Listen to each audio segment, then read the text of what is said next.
কাহিনী কি? লেজ কাটা শিয়ালের গল্প জানেন না? জানেন না?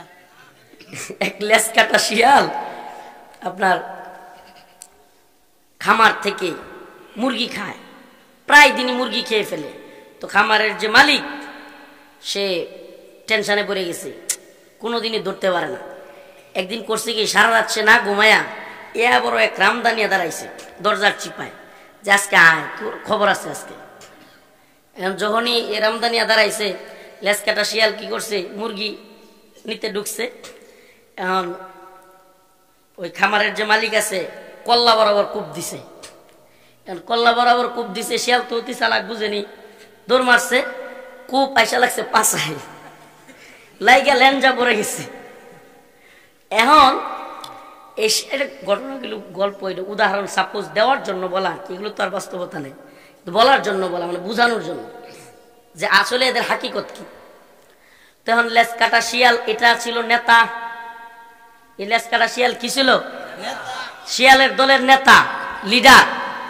এখন তার সমস্ত লিডার, তার সমস্ত অন্যান্য শিয়ালরা বলতেছে, লিডার কাহিনী কি, আপনার এই অবস্থা কেন, লেঞ্জা কাটা কেন? তোরা কি জানিস আজকের দিনে যে লেজ কাটবে সে আগামী 100 বছর আমাদের দলের নেতা থাকবে? বুঝছে?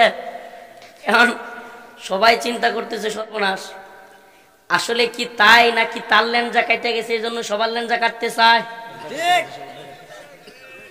বুঝেন নাই? তার ডাকাইতে গেছে, এখন যদি সবার ডাক কাটা যায় তাইলেই তো নেতৃত্ব দেওয়া সহজ। ঠিক কি ঠিক না? এরাও আমাদের কাছে এই রোলটা প্লে করতে চায়। ও মুসলিম, ও প্রিয় ভাই, পূর্বধলাবাসী, নেত্রকোনাবাসী, শুনো, ডিভাইড এন্ড রোল প্লে করে আমাদের মধ্যে মতভেদ তৈরি করে, আমাদের মধ্যে ফিরকা তৈরি করে। এরাও ডিভাইড এন্ড রুল প্লে করে, মতভেদ তৈরি করো, আরামসে শাসন করো। বুঝেন নাই থিওরি? মতভেদ তৈরি করো, আরামসে। এখন তাদের নিজেদের লেজ তো কাটছে, জাহান্নামের আগুনে যাওয়ার জন্য নিজেরা তো দল বাঁধছে। এখন বুঝতেছে আল্লাহ তো বলছে খতামাল্লাহু আলা কুলুবিহিম ওয়া আলা সামইহিম ওয়া আলা আবসারিহিম গিশাওয়া। আল্লাহ তো বলছে এগুলোকে আমি কলবে সিল মাইরা দিছি। কি মাইরা দিছি? আল্লাহ মোহর মাইরা দিছে, এগুলো দেখেও দেখবে না, শুইনাও শুনবে না। উলাইকা কাল আনআম বাল হুম আদল। আল্লাহ বলছেন এরা যারা দেখেও দেখে না, শুইনাও শুনে না, কলবে সিল মাইরা দেওয়া হয়েছে, এরা চতুষ্পদ জন্তুর চাইতেও নিকৃষ্ট। এখন এরা যখন লেঞ্জা কাইটা গেছে, এখন চিন্তা করে অন্যান্যদের যাদের লেজ আছে এদেরটা থাকবে কেন? এই পশ্চিমের অবস্থাও তাই, এই গোটা পৃথিবীর কুফফার জুটের অবস্থাও তাই। এই বদমাশগুলো, ইহুদিবাদীরা, খ্রিস্টানরা, বিভিন্ন জায়নিস্টরা নিজেদের ধর্মগুলোকে এমন ভাবে কাটছাট করছে, ধ্বংস করে ফেলছে। ইহুদিদের ধর্মীয় গ্রন্থ তাওরাতকে বিক্ষিপ্তভাবে কি বলে, বিভিন্ন ভাবে কাটছাট করে ধ্বংস করে দিছে। এই খ্রিস্টানরা তাদের ধর্মগ্রন্থ ইনজিলকেও কাটছাট করে শেষ করে দিয়েছে। এখন এদের মিশন এবং ভিশন হলো মুসলমানদেরকেও ধর্ম নিরপেক্ষতার নামে কিভাবে ধর্মহীন করা যায়। এরপরে আল্লাহ বলতেছেন যদি এরা দিন ছেড়ে দেয় তবে হতাশ হওয়ার কিছু নাই। আল্লাহ বলতেছেন ফাসাউফা ইয়াতিল্লাহু বিকওমি ইউহিব্বুহুম ওয়া ইউহিব্বুনাহ। টেনশনের কোনো কারণ নাই।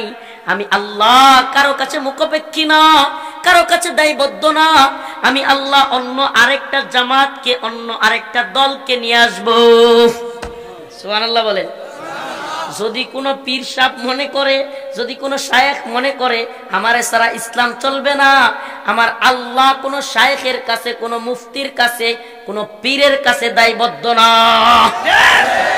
আমার আল্লাহ বলতেছেন ফাসাউফা ইয়াতিল্লাহু বিকওম, আমি আরেকটা কওমকে, আরেকটা জাতিকে নিয়ে আসবো, দলকে নিয়ে আসবো।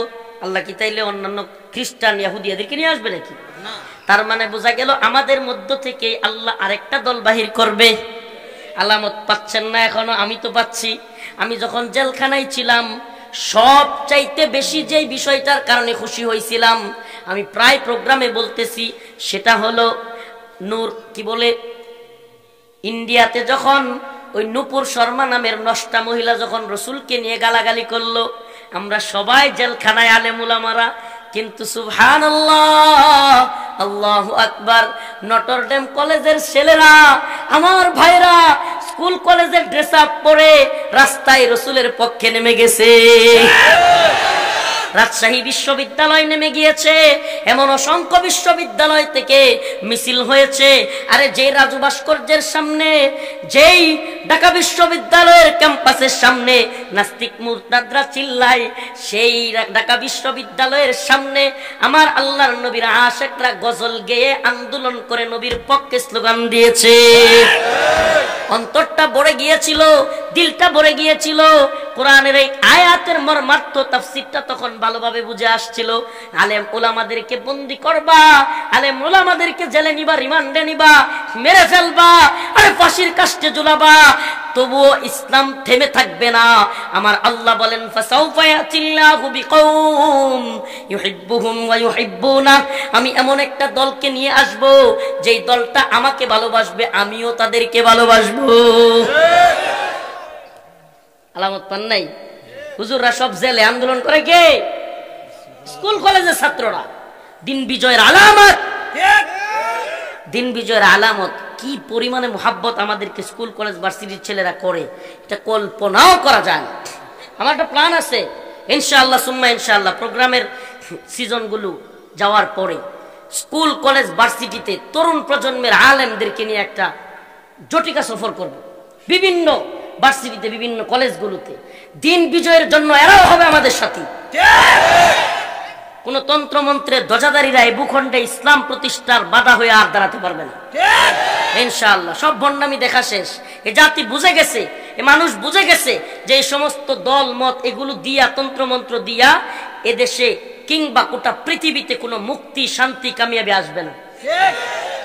দেখেন না আফগানের দিকে তাকায়, 2 বছরে, 2.5 বছরে গোটা পৃথিবীর সবচাইতে পাওয়ারফুল মুদ্রা হলো আফগানি মুদ্রা।